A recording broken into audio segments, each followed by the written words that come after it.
obstetrician gynecologist, and we're looking at the cost of endometriosis in Kenya. When we talk about the cost, we're talking about the cost on life, we're also talking about the cost in terms of shillings and cents. But before we get into that, Dr. We don't want to give the information as though anybody who gets endometriosis is going to pass. We're not saying that. Yeah. But are we also saying that it is possible to manage this condition and manage it then where you're able to operate without, debilitating circumstances? Yeah, definitely. It's what we normally do is improve the lifestyle of this patient with endometriosis. So we ensure that the pain is managed. We give medication for pain, we give hormonal medication and surgical treatment in severe cases. So basically, doing things to improve the lifestyle of this person. And actually, you see, if most patients are responsive to this and their life markedly improves. Now they're able to function very well, they're able to go to work, they're not in bed all day during their menses, they're able to exercise. And we advise them that they should change their lifestyle because endometriosis is inflammation. And so we advise patients to reduce foods that cause inflammation. So junk food, excessive sugar. So basically, eat healthy and eat fruits that have a lot of antioxidants. Foods that have a lot of antioxidants. So like fruits, vegetables, and so on. So you're able to, it's not curable, but you're able to relieve symptoms and improve lifestyle. What are antioxidants? So these are substances that reduce inflammation and oxidative distress in the body. So when you have inflammation, you produce a lot of radicals in your body, and this can cause damage. And so antioxidants counteract that. Yeah. Okay. What kind of foods would we be looking at? So foods high in vitamin C, anything that has high antioxidants, so vitamin C, things like berries, vegetables, green leafy vegetables. Yeah. So let me talk in terms of awareness, because we talk in terms of, we've addressed the fact that there is lack of that and women do not know what it is they're dealing with. But I want to look at when this communication should start. So we go to, say, high school, primary, when girls start receiving their menses, because most of the time you find that they're told, you're just a girl, it is happening, just stay strong, Yeah. But then again, if they knew at that time that painful menses would be, maybe endometriosis, go seek help, would be important in dealing with it. So how critical is it for us to have this message as part of our curriculum so that girls know the changes in their body and how to deal with this pain when they feel them? I think it's important. Actually, that's also why we're here, to create awareness. That is what COGS is doing, going to communities and creating awareness. So I think it's an important part. It should be included. If I think some schools have topics on that regarding menstruation and what to expect, but in terms of details about symptoms and these conditions, I think they should be emphasized more, and maybe invite health workers to the schools to come and discuss these issues, and also campaigns like this where we're going to media stations and also going to communities, like for instance churches, residential areas, and even online. I think online has changed things a lot regarding information and creating awareness. So So can you stop? This is a thing that, in as much as we don't want to discard what proper pain management can do, can you and you said it's not curable, so you can't stop, you cannot reverse the backflow, which is essentially what causes the lesions. You cannot reverse that. It's not curable. It's not curable. Yeah. And you cannot stop the lesions from forming. But the hormonal based treatment actually reduces.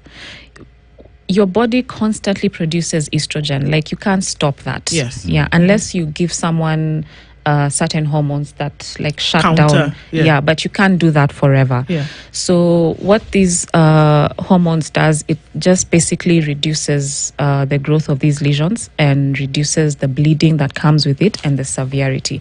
So that's how the symptom relief comes in. Okay. Yeah. But if the body decides that this is what it's going to do in terms of growing these lesions, you can't do anything about it, can you? No, it's not 100% curable. Yeah. Aseto mentioned something about some of a topic such as this one being part and parcel of the curriculum in a school. Students are taught biology. It would be a good place to fit in. Now, what you're doing is excellent. But the OBGYN fraternity is a powerful fraternity. Something called KICD, Kenya Institute of Curriculum Development. See, some of these things that we talk about here, and it's a unit that could be embedded in a unit, because it's not an entire subject of study. Can you imagine the suffering and the pain through ignorance that could be avoided? Why I say you're a powerful body is because anyone who has a wife, has a child, has a daughter, anyone who has grown up, an OBGYN practitioner will have participated in their being alive and their visiting the planet Earth, isn't it? Yes. So I'm sure they're listening, and that is why I'm saying it. Sometimes getting involved in something, the preventative approach to it could be useful. Now my question, do you think it's possible? I think it's possible.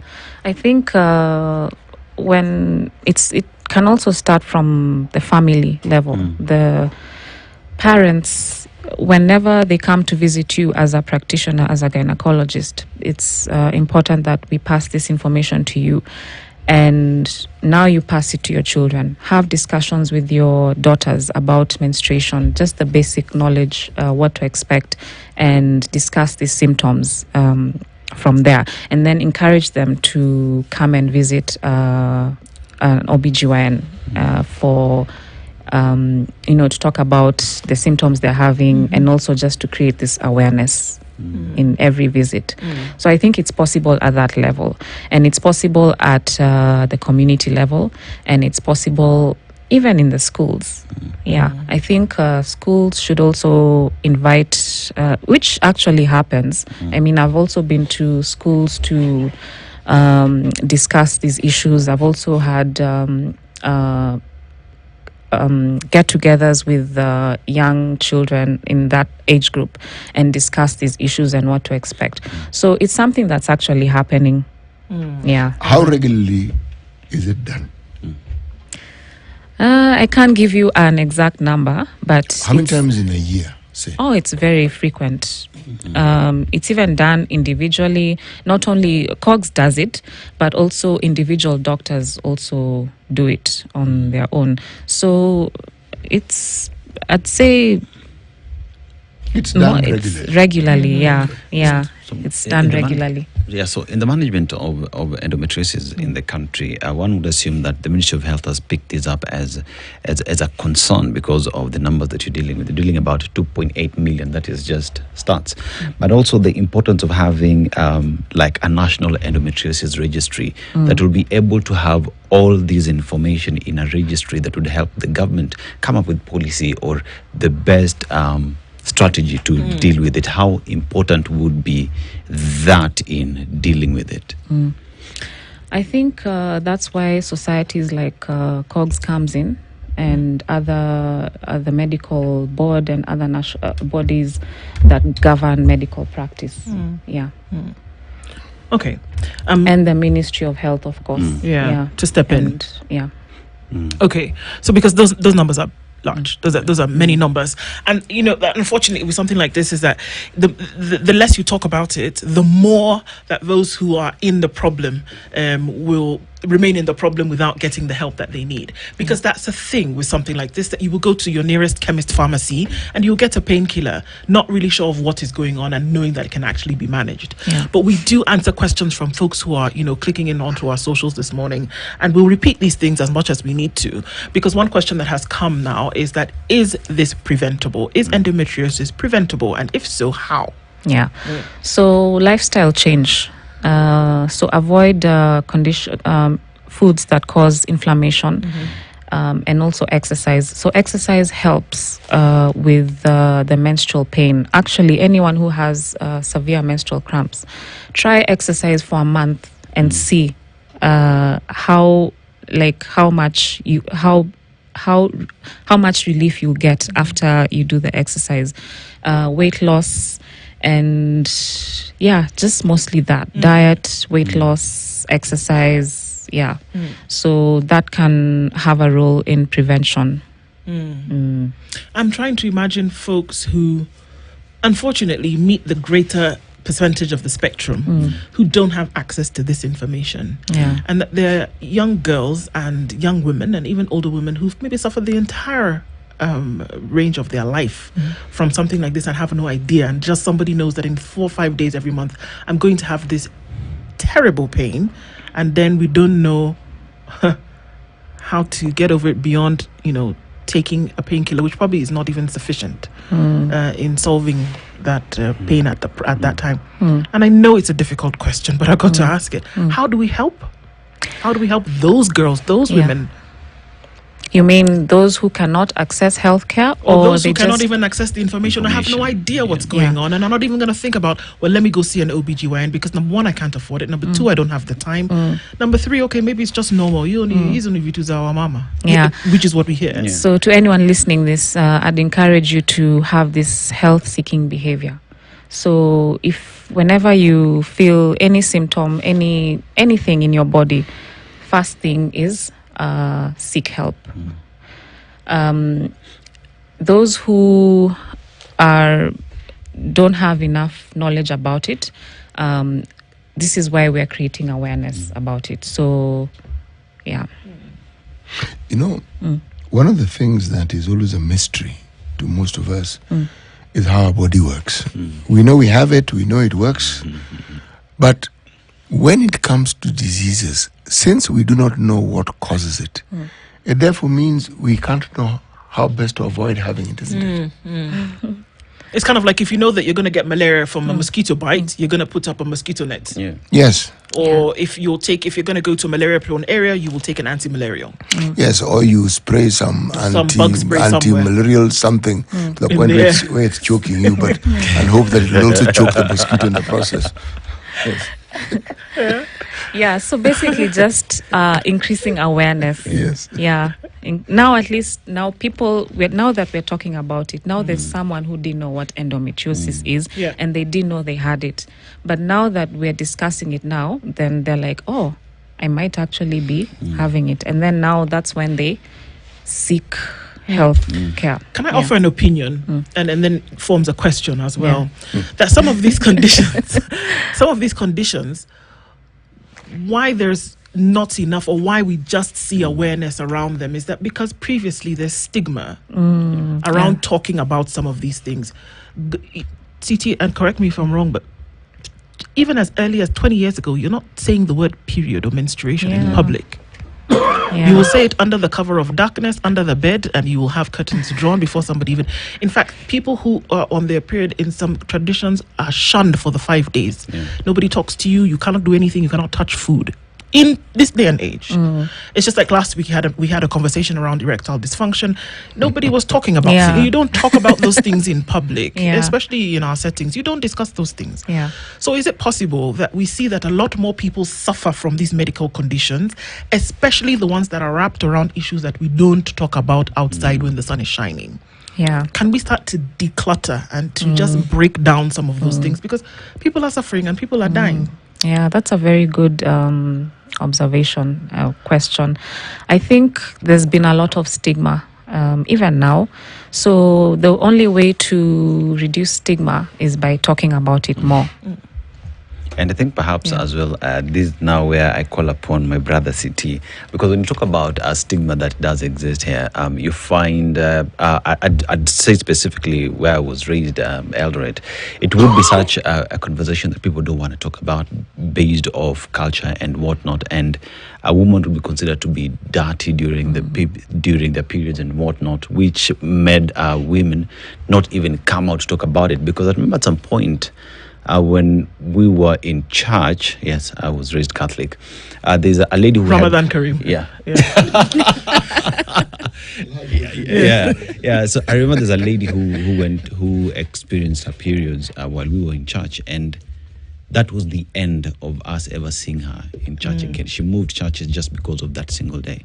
So how then would be men as champions and equally as assistants in managing these? How critical is our presence in talking about it, and also just breaking down the ideological mess that has existed over time? I think while raising children, adolescents especially, it should not only be left to the mother to discuss these issues. I think both parents should be actively involved in discussing these issues and mentally preparing their children for such conditions. And just to reduce the stigma. CT must tell us why he's laughing. I am thinking of this discussion with African men. That is why I invited you to the conversation. I'd rather die than discuss. Ask how many fathers have actually gone and shopped for sanitary pads for their daughters if they have shopped. Spell it first before you go to the shop. Spell sanitary before you go. And when they do, how you can walk with it until the point where you're paying. What happens? You see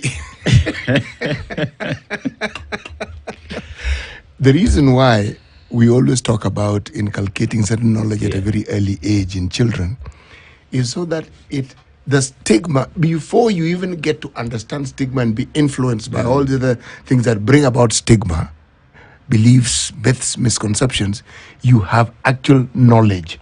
So you handle it very differently. Yes. You see, I agree. The male champions, there has to be a conversation around it. There has to be. Yes.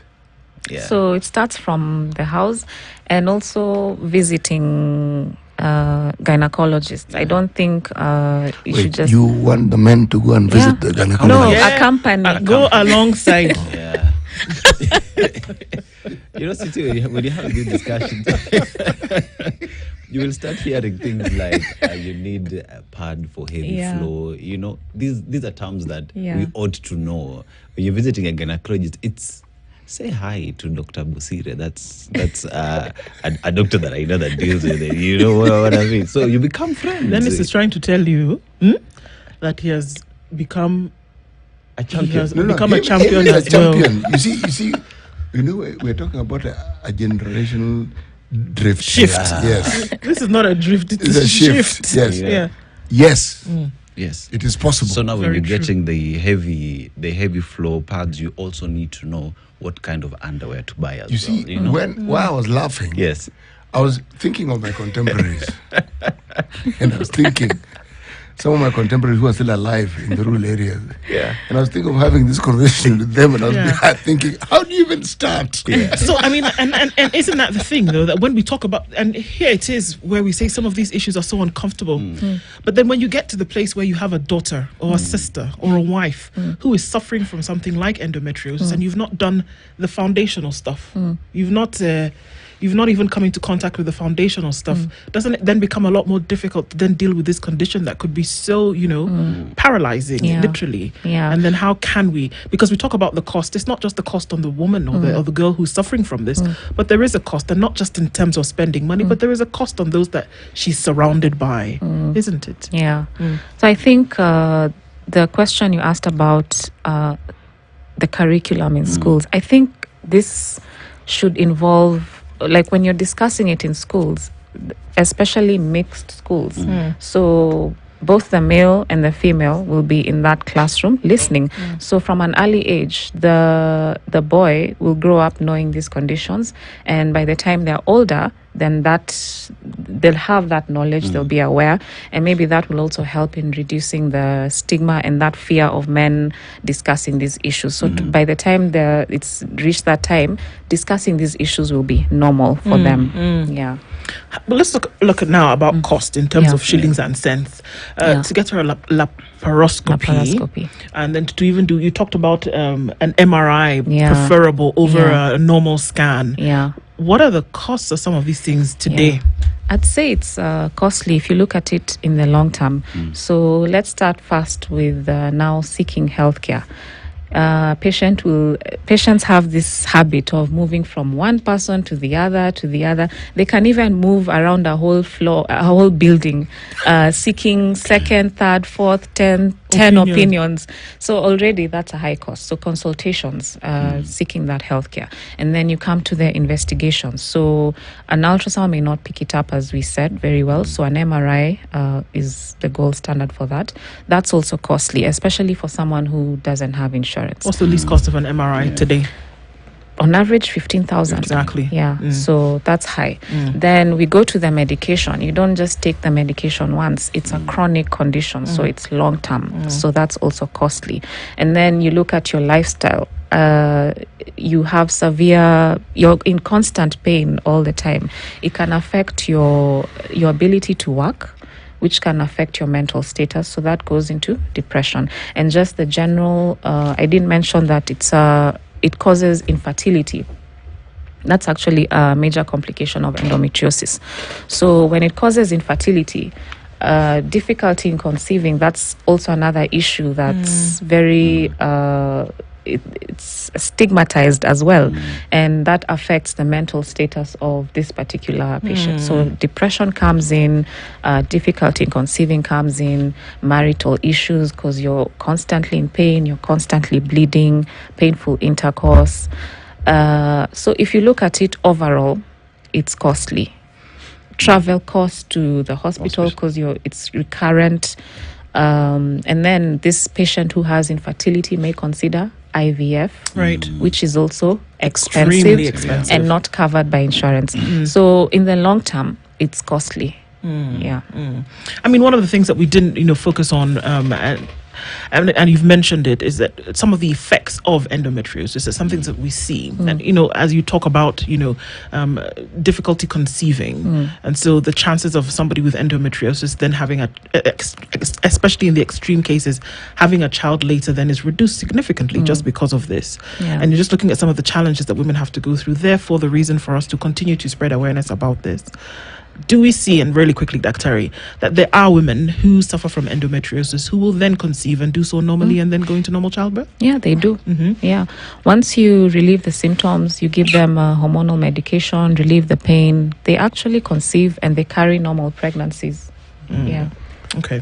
Always good to spread this information, and we want to make sure that we can always talk about some of these things that affect people and that we can raise awareness about and keep talking about them. Shun the shame, essentially, and to continue having those conversations. And we're very happy and glad that you joined us to do that this morning on our Healthy Friday conversation, Doctor. Maybe you can also just quickly give us a contact that folks can get in touch with you on, Dr. If they need to. So my Instagram, Dr.Anzeze, and Facebook, Doc Angie Anzeze. Same Dr.Anzeze on Facebook as well. Okay. And my office is at, can I mention that? Please do. Yes. Okay.